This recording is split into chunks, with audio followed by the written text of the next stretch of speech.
کسی کو کوئی رکاوٹ نہیں ہے، کیونکہ اس کلمے کی اتنی بڑی اہمیت ہے کہ اللہ نے ان کو یہ کہا کہ یونس علیہ السلام نے جب وہ مچھلی کے پیٹ میں چلے گئے، انہوں نے مائنڈ کیا تھا ایک بات کو، اللہ نے ان کی امت کے لیے سزا تجویز کر دی تھی اور کہا تھا کہ ان کو سنا دو جا کے، ان کو بتا دو جا کے کہ میں ان پہ عذاب نازل کرنے لگا ہوں۔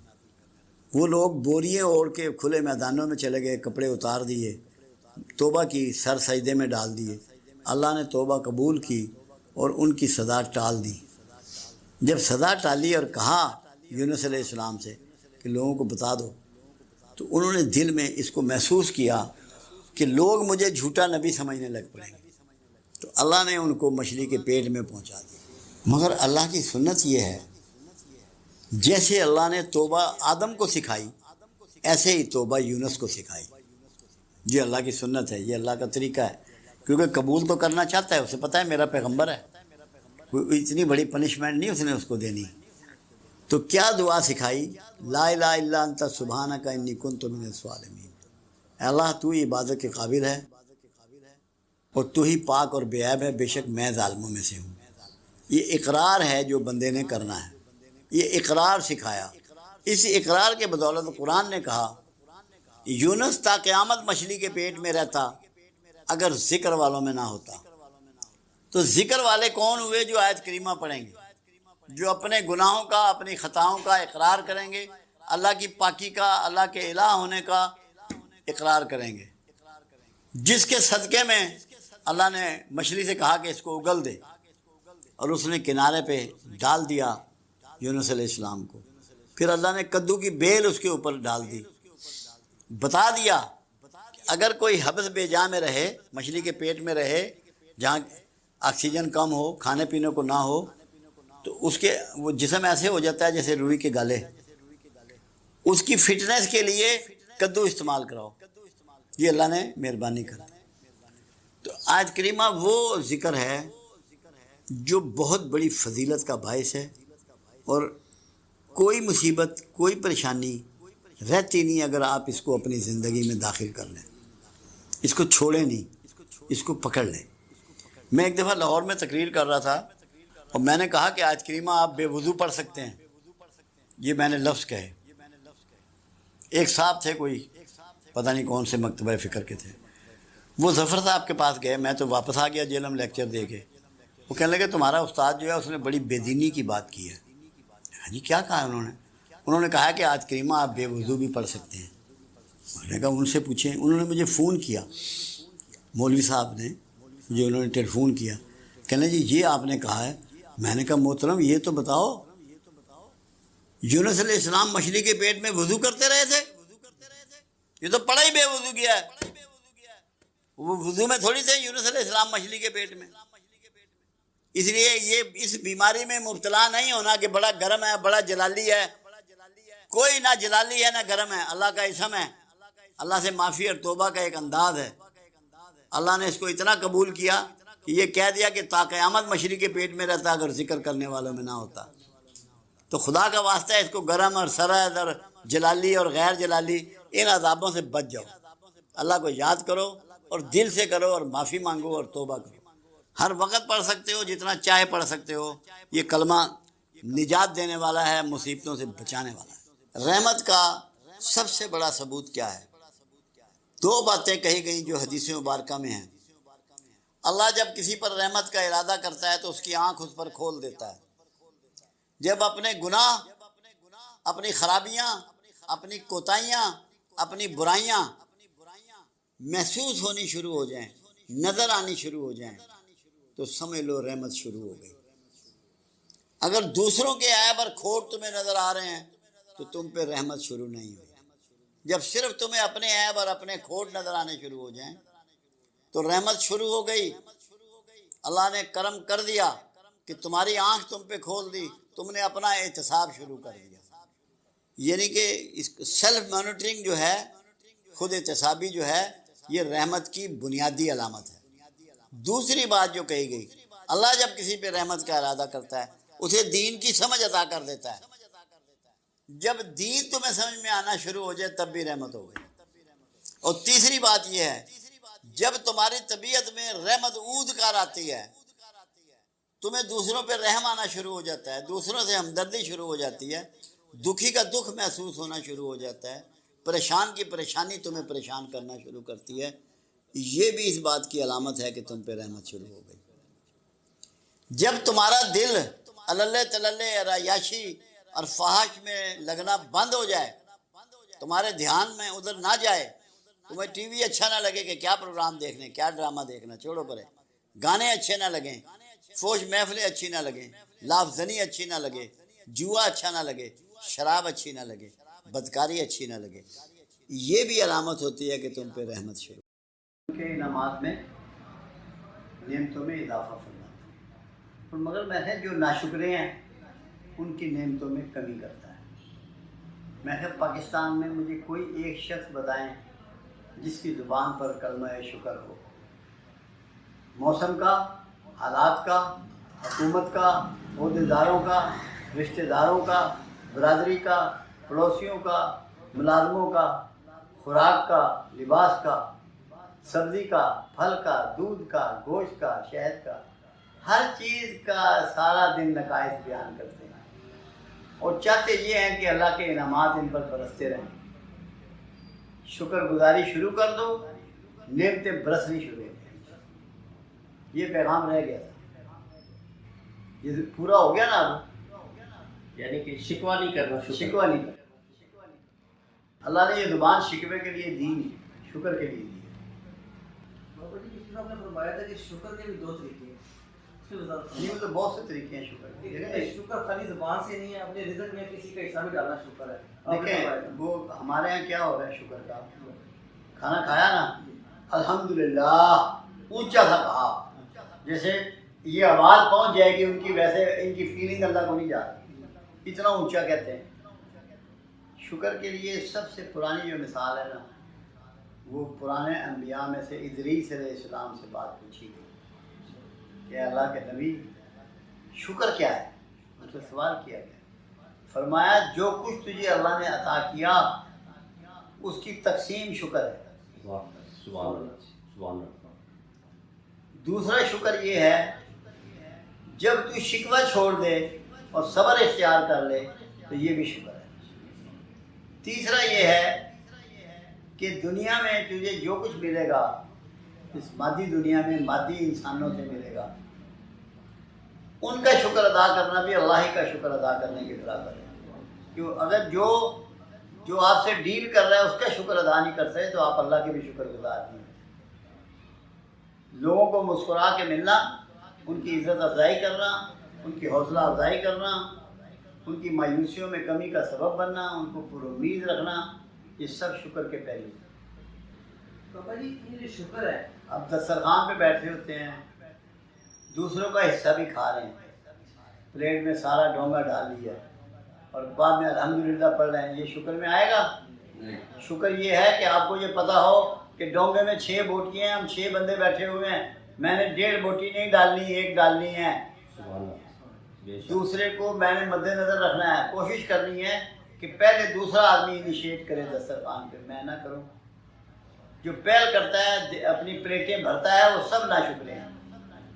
مینار بنائے ہوتے ہیں، شادیوں پہ جاؤ، مینار، کھانے کے مینار، بوٹیاں اس کے اوپر، چاولوں کے اوپر، اور پتہ نہیں کیا کیا ڈالا ہوتا ہے، ایسا لگتا ہے زندگی کا پہلا اور آخری کھانا کھا رہے ہیں، حالانکہ وہ انہیں کے لیے پکا ہوتا ہے، اور جتنے بھی ہیں اس نے بندوں کو جتنے بلائے ہوتے ہیں ان کا ارینج کیا ہوتا ہے۔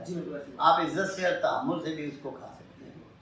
دوسروں کا یہ ادب کرنا جو ہے یہ بھی شکر ہے، ان کا ادب کریں کہ بھائی یہ لے لے، پہلے یہ اپنا حصہ لے لے، میں تھوڑا سا انتظار کر رہا ہوں۔ شکر بڑے وسیع معنوں میں ہے، بادب ہونا بھی جو ہے نا، مؤدب ہونا بھی شکر ہے۔ اب آپ ماں باپ کے سامنے اف نہیں کہتے، اونچی آواز میں نہیں بولتے، سراہنے کی طرف نہیں بیٹھتے، تو یہ شکر گزاری ہے۔ شکر گزاری کے بہت پہلو ہیں۔ بابا جی ہم اللہ کی مرضی کے بغیر شکر ادا کر سکتے ہیں؟ اگر اس طرح آپ جائیں پھر تو جو قتل کر رہے ہیں وہ بھی اللہ کروا رہا ہے آپ سے۔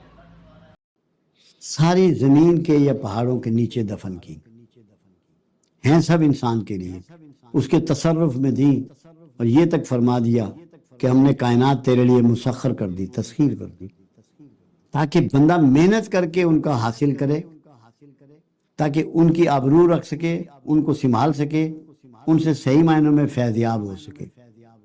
تو یہ نیچے کیوں چھپائیں؟ محنت کرنے کے لیے۔ دوسری چیز آپ پہ فرض کی علم کا حصول۔ اللہ کہتا ہے جو علم والے ہیں وہی مجھ سے زیادہ ڈرنے والے ہیں، اپنا ڈر بھی سمجھانا تھا، اور علم والوں کو میں درجے بلند کرتا ہوں۔ آج جن کے پاس زیادہ علم ہے وہ مغرب والے ہیں، جنہوں نے دنیا کا علم حاصل کیا۔ اللہ نے یہ نہیں کیا کہ یہ مسلمان نہیں ہیں، ان کے درجے بلند نہ کروں۔ آج دنیا میں سب سے زیادہ درجے ان کے بلند ہیں، سب پہ حکومت کر رہے ہیں، ہم تو غلاموں کی سی زندگی گزار رہے ہیں۔ کیوں؟ کہ ہم نے علم میں کاوش چھوڑ دی، جدوجہد چھوڑ دی، تحقیق چھوڑ دی، جستجو چھوڑ دی۔ پھر اللہ نے یہ کہا کہ مجھے سب سے نزدیک میرے انعام یافتہ لوگ اور مقرب وہ ہیں جو کھڑے بیٹھے کروٹوں کے بل میری صنائی پہ غور کرتے ہیں، یعنی کہ پروڈکشن پہ، اس پہ پیدائش پہ، چیزوں کی بنانے پہ، صنائی، صنعت۔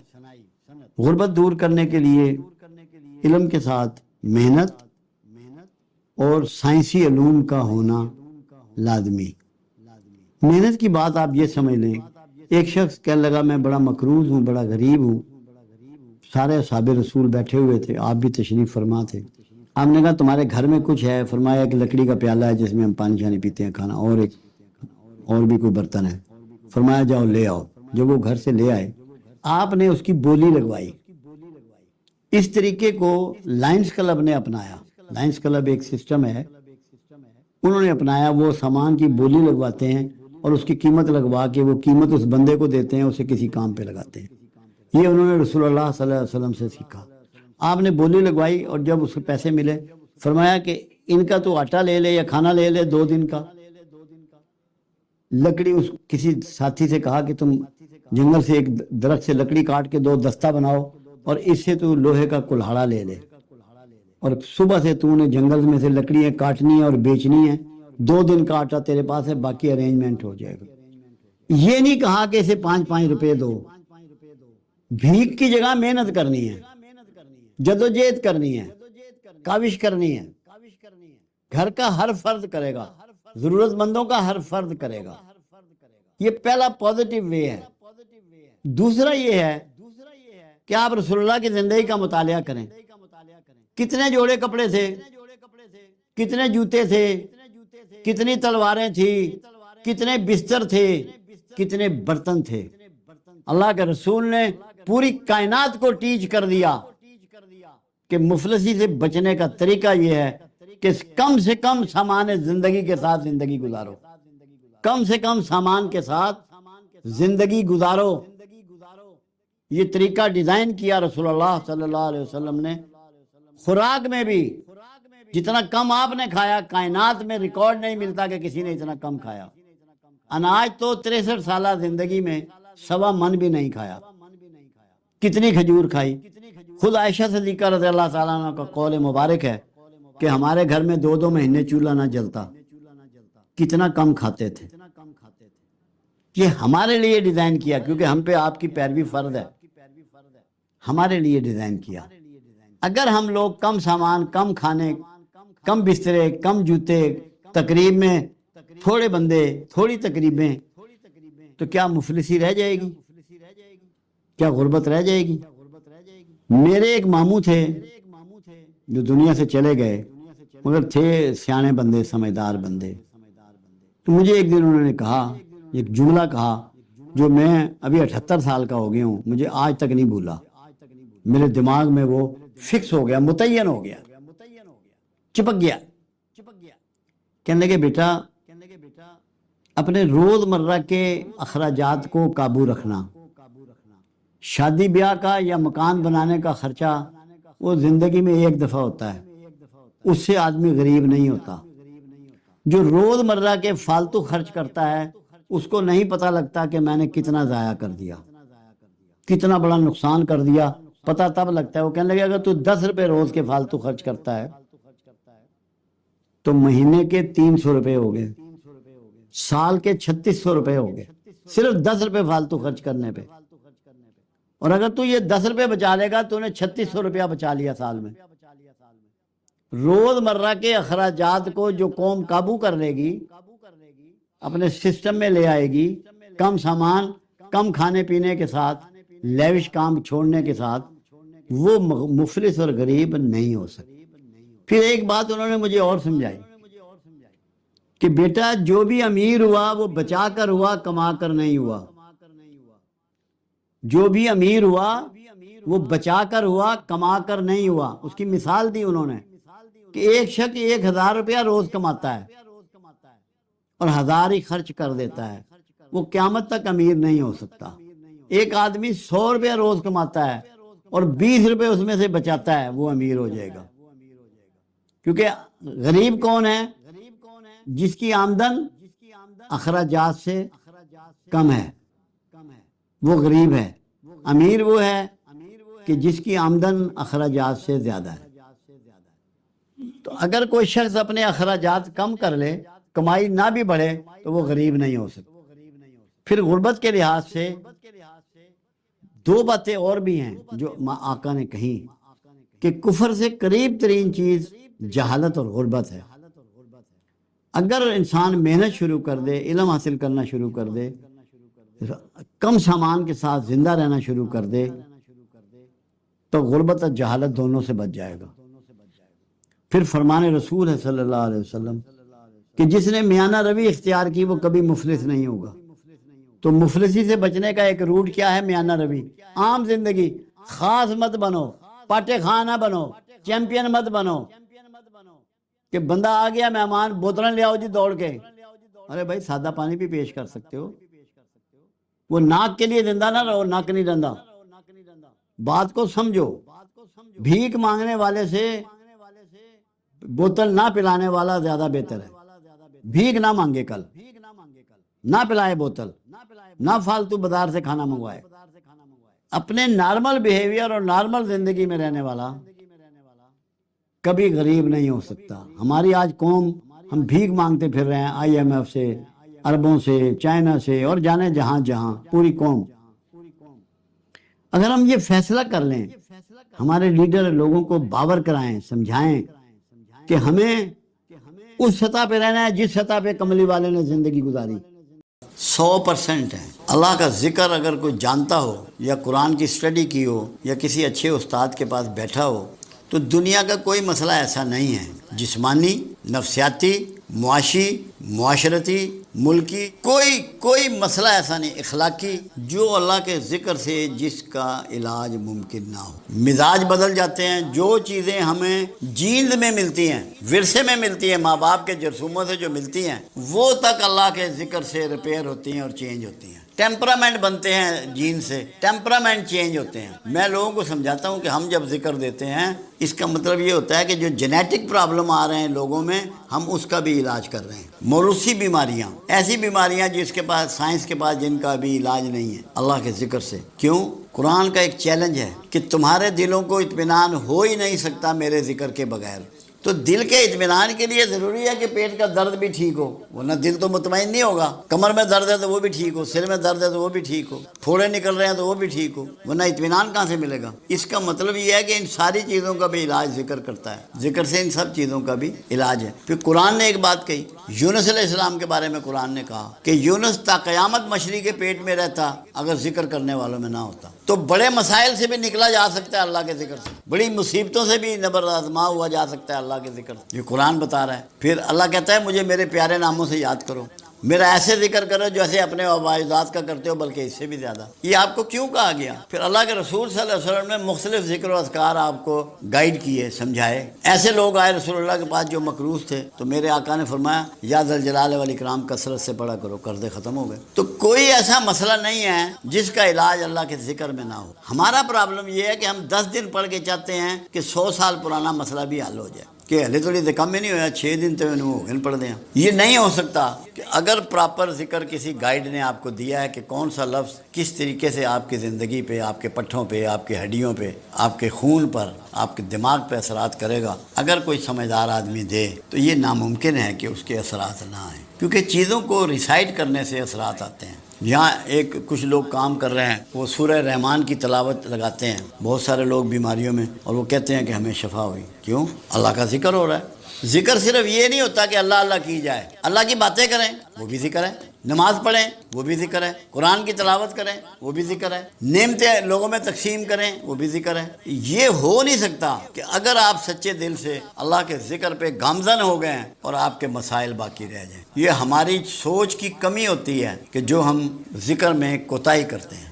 میں تو اس کو کہتا ہوں کہ ایک پریکٹس کر لو، ایک عادت بنا لو. جو مسئلہ تمہیں درپیش ہے، جو پریشانی درپیش ہے، اللہ کے حضور باتیں کرو، گریا کرو اس سے. اللہ کہتا ہے مجھ سے کانا پھوسی کرو. کانا پھوسی ذکر ہے، کرو تو صحیح، شرماؤ مت اللہ سے. اس سے اپنے من کی باتیں کرو، ذکر کرو، تمہارے مسئلے حل ہو جائیں گے. ہم کرتے ہیں نہیں، دوڑتے ہیں کہ فلاں پیر صاحب کو چلیے کم ہو جائے گا. پیر صاحب نے بھی آپ کو اللہ کا ذکر ہی بتانا ہے. جب اللہ کے رسول صلی اللہ علیہ وسلم ذکر تجویز فرما رہے ہیں، 4 چیزیں رسول اللہ کے ہاں طریقہ تھا. جو لوگ آتے، آنے والے کے لیے میرے آقا دعا فرماتے. اگر جسمانی عارضہ ہوتا تو دم کرتے، اور پانی میں کبھی پھونک نہیں ماری. آپ اپنا ہاتھ مبارک، دست مبارک پانی میں ڈبو دیتے، کبھی لعاب لگا دیتے، چھڑی سے دم کر دیتے. اللہ کا ذکر تجویز کرتے لازمی.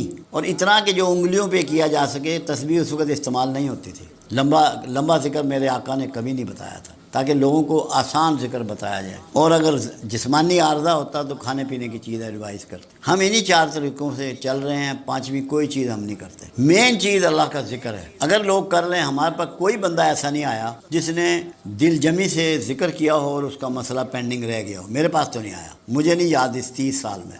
تو ذکر سب سے امپورٹنٹ چیز ہے زندگی میں. اس کو تو چھوڑنا نہیں چاہیے. تھوڑا بہت جتنی توفیق ہے، جتنی صحت ہے، جتنا ٹائم ہے، ذکر کو مت چھوڑو. آپ جو اچیو کرنا چاہتے ہیں ذکر کو پکڑ لیں. یہ ناممکن ہے کہ اچیو نہ ہو. ناممکن کا لفظ استعمال کر. میں نے عجیب کہانی دیکھی.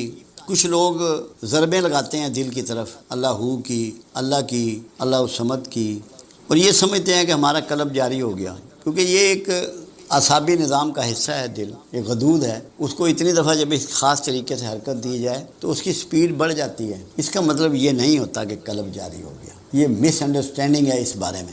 قلب جاری ہونا یہ ہے کہ تیرے قلب میں ہر وقت اللہ کا ڈر اور اس کے رسول کی محبت موجود ہو. تو آنکھ اٹھائے، تو کان اٹھائے، تو ناک اٹھائے، تو منہ اٹھائے، تو ہاتھ اٹھائے، تو پیر اٹھائے، تجھے پتہ ہو کہ جو میں کرنے لگا ہوں تجھے یہ دماغ میں بسی ہوئی ہو کہ میرا اللہ اس میں راضی ہے کہ ناراض ہے، رسول اللہ کو یہ بات پسند ہے کہ ناپسند. تجھے اپنی ہر حرکت جو تو نے کرنی ہے، جاگنے سے سونے تک اور سونے سے جاگنے تک، کھانا پینا، لوگوں سے ملنا، نوکری، کاروبار، اس میں تیرے ذہن میں یہ ہو کہ میری جو یہ حرکت ہے یہ اللہ کی نافرمانی میں ہے کہ اللہ کی فرما برداری میں ہے. میری یہ حرکت رسول اللہ کے طریقے کے مطابق ہے یا آپ کے طریقے کے مخالف ہے. یہ ہے قلب کا جاری ہونا، زندہ ہونا. اسے ہر لمحے اس میں خیال رہے.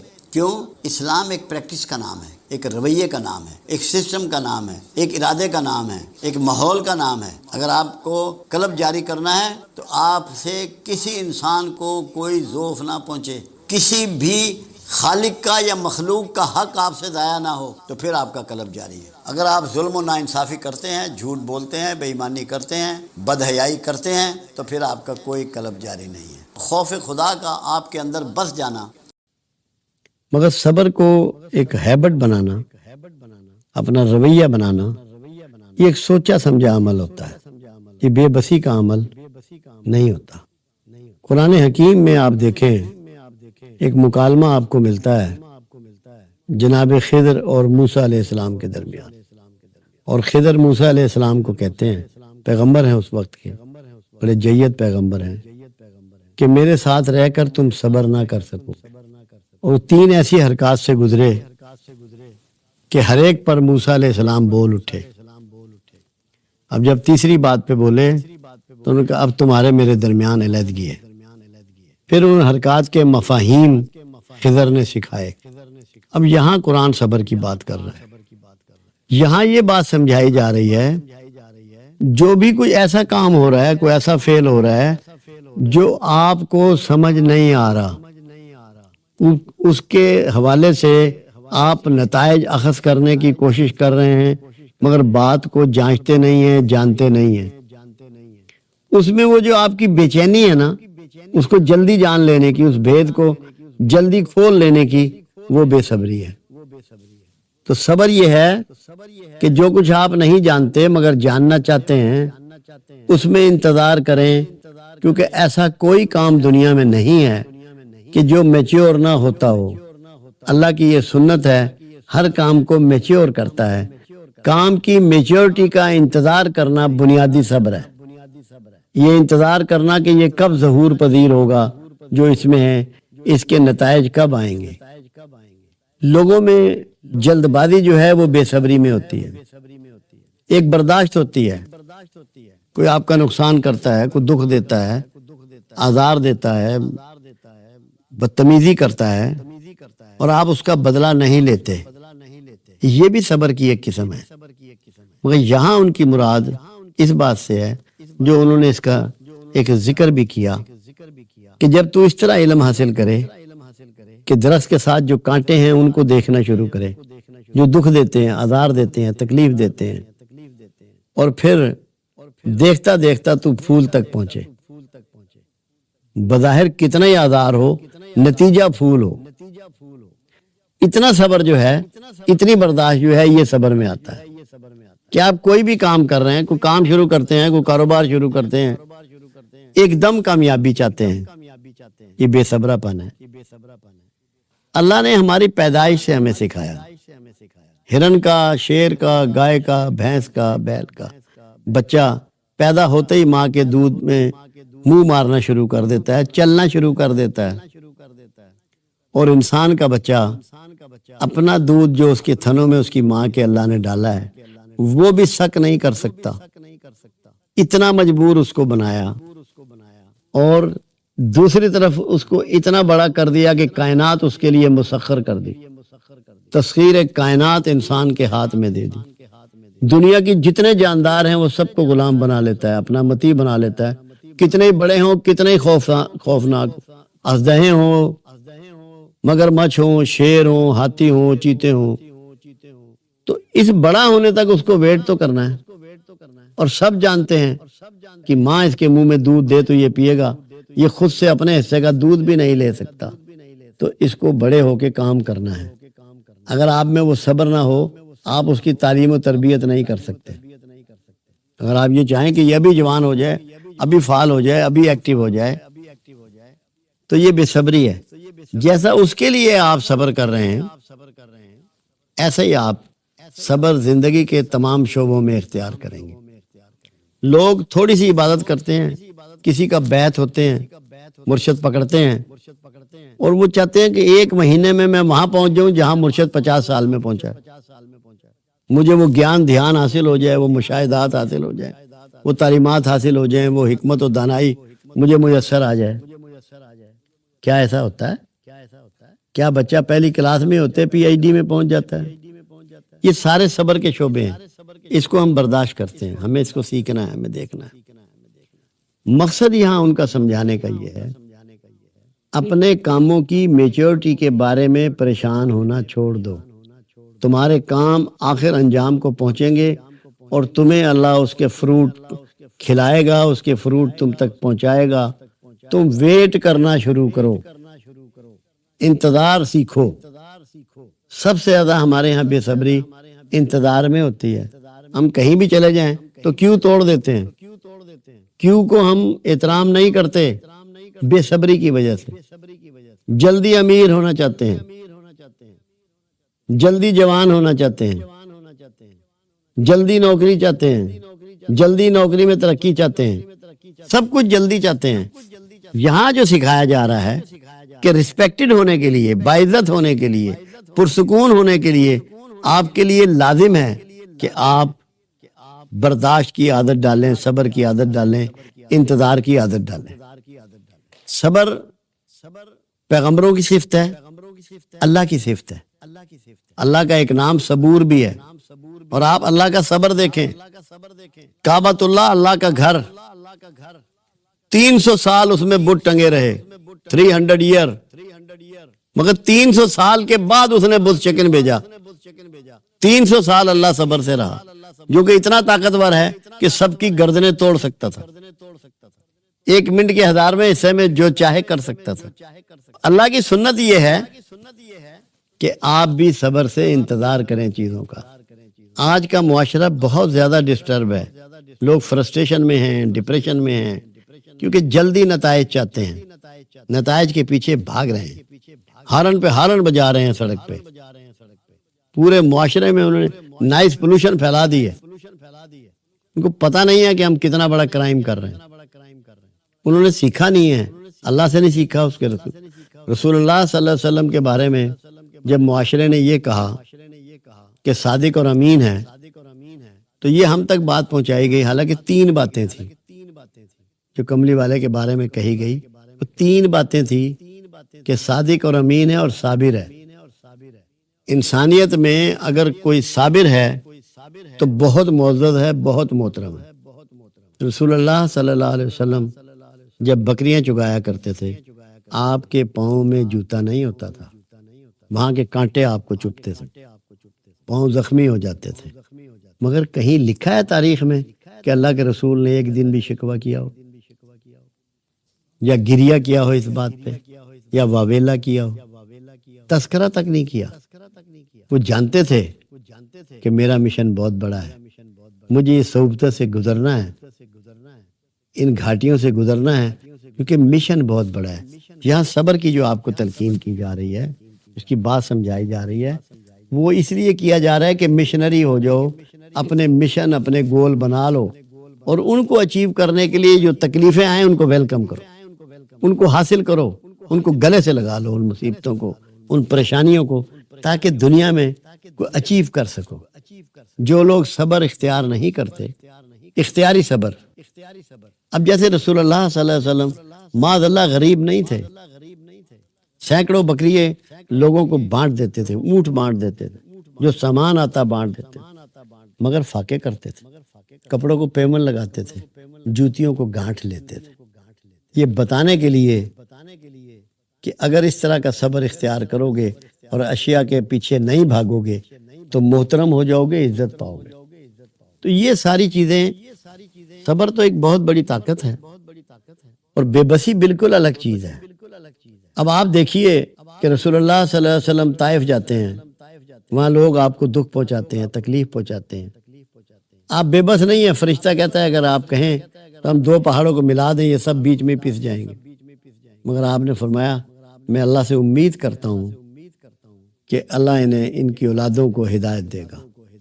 فتح مکہ ہوئی ہے، سب سے بدلہ لے سکتے ہیں، فرما رہے ہیں جو حرم میں داخل ہو جائے پناہ، ابو سفیان کے گھر میں داخل ہو جائے پناہ، دیوار کی طرف منہ کر کے کھڑا ہو جائے پناہ،